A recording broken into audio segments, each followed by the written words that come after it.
Hey everyone, and welcome back to the channel. Today, we're diving into one of the most incredible stories ever told, a tale of unwavering faith.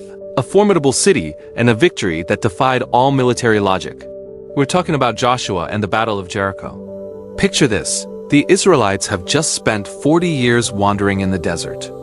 They've finally crossed the Jordan River and are standing on the edge of the Promised Land. But there's a massive obstacle in their way, the city of Jericho.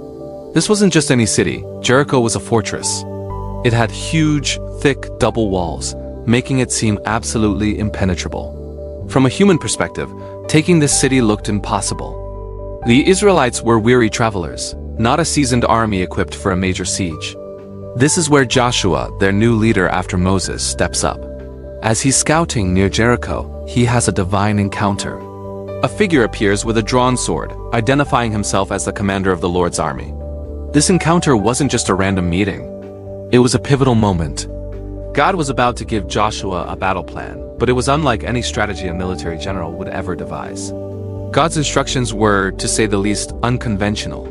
He told Joshua, "For 6 days, you and your soldiers are to march around the city once a day. The priests will carry the Ark of the Covenant, and 7 priests will walk ahead of it, blowing trumpets made from ram's horns." Can you imagine hearing that? No battering rams, no siege towers, no secret tunnels. Just walking and blowing horns. It must have sounded absurd. The soldiers inside Jericho, watching from their high walls, were probably confused, maybe even mocking them. What are these people doing? Are they trying to bore us into submission? This is where the core of our story lies. Radical obedience and unshakable faith. Joshua didn't question the plan. He didn't say, "Lord, are you sure? Maybe we should also dig a trench or something." No, he trusted completely. He relayed the bizarre instructions to the people, and they listened. For 6 straight days, they did exactly as they were told. They marched in silence, with only the sound of the priests' trumpets echoing against the city walls. This took incredible discipline and trust, not just in Joshua, but in God's promise. Every day they walked, and every day the walls stood firm. Then came the 7th day. The instructions changed. God told them, "On the 7th day, march around the city 7 times. And on the 7th lap, have the priests give 1 long final blast on their trumpets. Then, I want everyone to shout as loud as they can." So they did. They circled the city 7 times. Imagine the anticipation building with each lap. The tension, the focus, the unity of purpose. The soldiers, the priests, the people all moving as one. Finally, after the 7th lap, the priests let out a long, powerful blast from the trumpets. At that signal, Joshua commanded the people, "Shout, for the Lord has given you the city." And at that moment, a massive collective shout rose from the throats of the entire Israelite community. It wasn't a shout of anger or aggression. It was a shout of faith, a declaration of victory that they believed was already theirs. And what happened next is the climax that has echoed through millennia. The Bible says that at the sound of the trumpets and the great shout, the massive walls of Jericho, those impenetrable fortifications, crumbled. They didn't just get a crack or a breach. They fell down flat. It was a complete and catastrophic collapse, opening a clear path for the Israelite army to enter the city. The victory was swift and decisive, exactly as God had promised.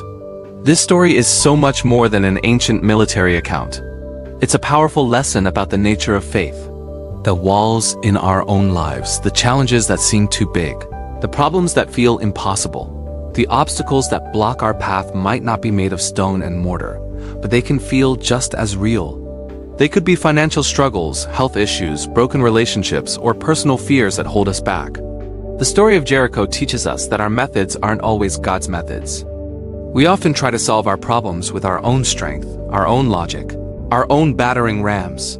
We strategize, we worry, we strive, and we try to knock down the walls ourselves. But sometimes, the path to breakthrough requires us to do something that feels counterintuitive, something that requires us to simply trust and obey, even when it doesn't make sense. Like the Israelites, we're asked to walk in faith day after day, even when we don't see immediate results. That marching might look like consistent prayer, sticking to our principles when it's hard, showing kindness when we don't feel like it, or simply holding on to hope when everything looks bleak. It's about being faithful in the small, daily steps.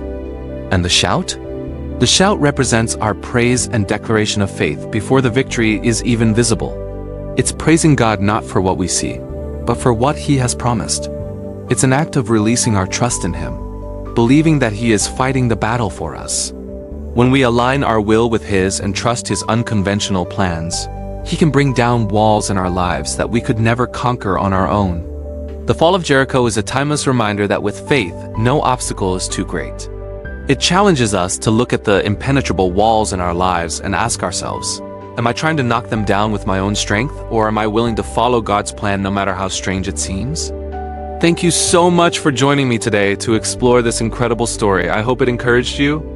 If you enjoyed this video and want to dive into more stories of faith and inspiration, please hit that like button and subscribe to the channel so you don't miss our next video. We'd love to have you as part of our community. Until next time, stay faithful and keep walking.